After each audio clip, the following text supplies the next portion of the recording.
So today I'm with Rose. Rose, how old are you, Rose? I'm 23.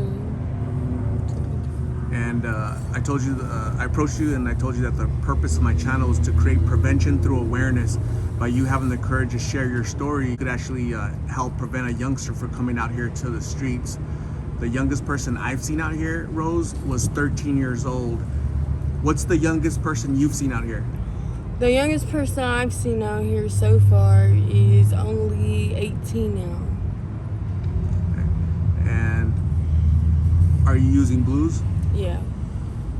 How long have you been using blues? I've been using blues since I was 12. First I started popping them, then I started smoking them, and then it just became a natural thing to numb my pain from things I go through on a day-to-day basis. I try not to let other people see.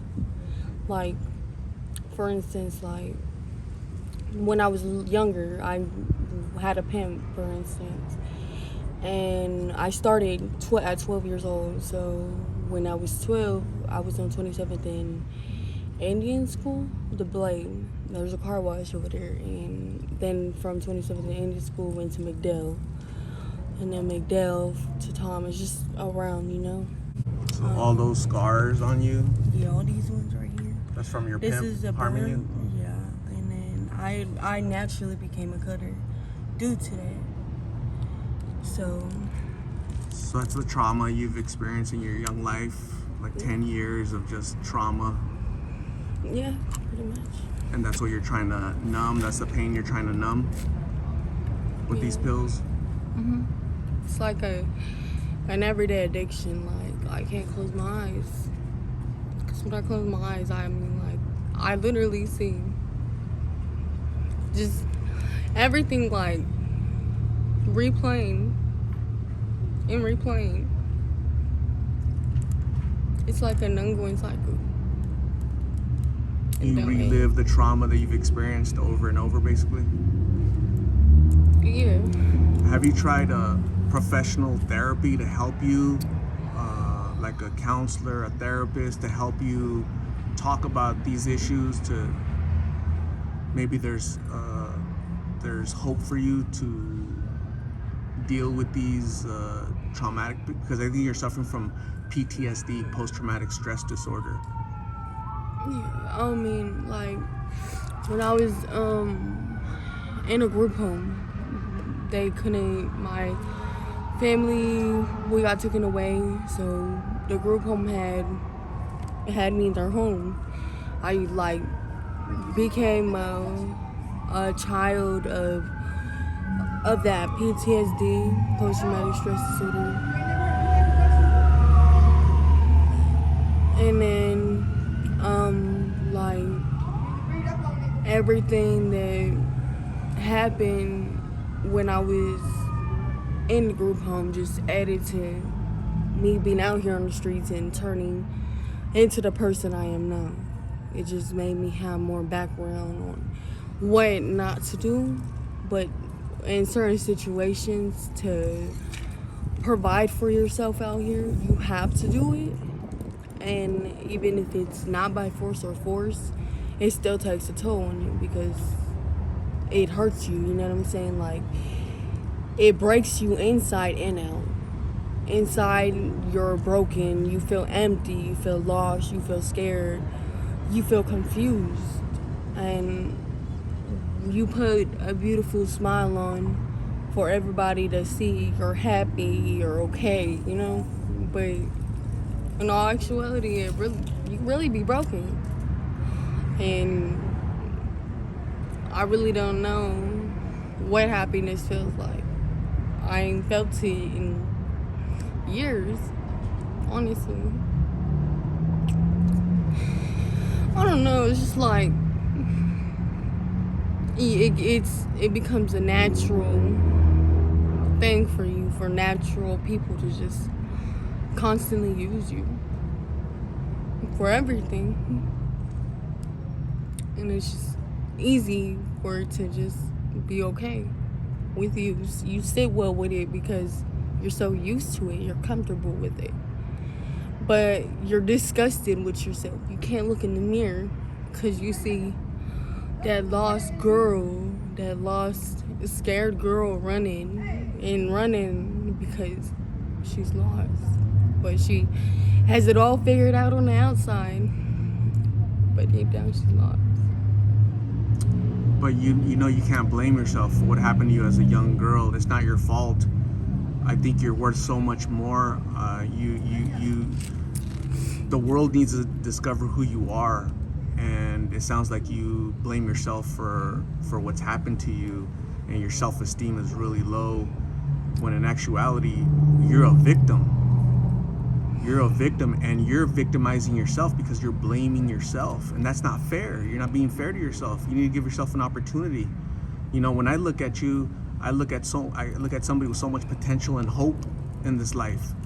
You know, you're worthy of so much more. You really do matter in this world, and just give yourself an opportunity. I really appreciate you opening up, because I'd like to know what type of advice you would give another young little Rose that's 12, 13, 14. You know, how can she avoid the perils and struggles that you've experienced? What advice would you give them? Well, for starters, like coping skills. Like, I like to write. I mean, being on the streets, you can't keep utilizing the things you would like to utilize because you're on the streets. You make little of what you got. So if you have to come up with a rap in your head to keep you throughout the day going, you're gonna do it. If you have to listen to a song replay in your head just so you can let the time pass by, then you're gonna do it. Or if you even just have one good memory that lasts forever in your head, in your heart, in your soul, you're gonna keep letting that replay. How did you break away from your pimp? Well, my pimp was like,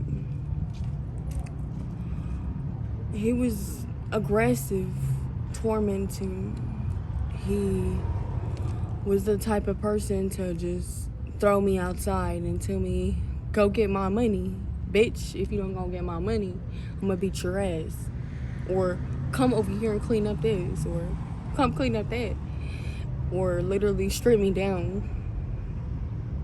It just fucked me right where he wants me. Sorry to cuss on her, but that's what it was.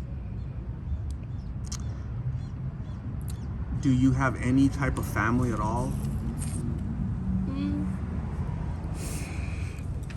I mean, yeah, but I don't like to turn to family. Sometimes your family be the ones that close in on you too, because they don't know what to do with a broken soul.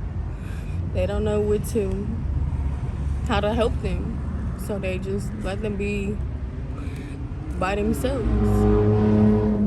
That's kind of my situation. You label yourself as a broken soul. Yeah. How do you begin to fix your broken soul? What do you need to do? What steps do you need to take to help yourself? I mean, the first step I want to take is getting my state ID again, like getting a job again. I mean, when I was locked up, I got my GED. So those are the pluses to being on the streets. You have nothing but time when you're locked up. So I got my GED, and it made me realize the streets will spit you out and eat you up, or eat you up and spit you right back out. But it is what you make it, you know what I'm saying? Like, you can't play victim your whole life. You can't sit there and play and act like it's not there. You can forgive it, but you can't forget it. It's gonna play over and over, and every person that was involved gonna play in your head in the same scene how it played out. And then that's where you get left standing there looking lost and confused and alone and broken, in which why I label myself as a broken lost soul. You're so young that doesn't have to be you forever. What you've experienced in your short life that's just a chapter, right? But your entire life is a big book that you have to fill in with whatever you want from here on out. You mentioned you want an ID to go get a job. I'm gonna give you my card with my number. You can call me. I'll give you a ride. I'll take you to go get your card. I'll take you to go get a job. Sometimes people need help. Sometimes people need a stranger to come by and plant a seed in them and let them know that they matter and there's help out there. But you need to receive help from yourself first, right? Forgive yourself for whatever you need to forgive yourself, and let people help you. Okay, Rose? So please give yourself an opportunity to live a better life. Okay, again, you matter, you're important, and it'd be nice for the world to discover just your full potential, okay? Because what you've experienced and what you're experiencing right now, it's not it. It's not forever, okay? It's dependent on what you want to do. So I'm gonna say, Rose, thank you very much. I really appreciate your time. I'm gonna go grab you some lunch. Lunch has been donated by my subscribers. Please stay safe. Take care of yourself. We'll be talking again, and God bless you, okay? God bless you too. Thank you.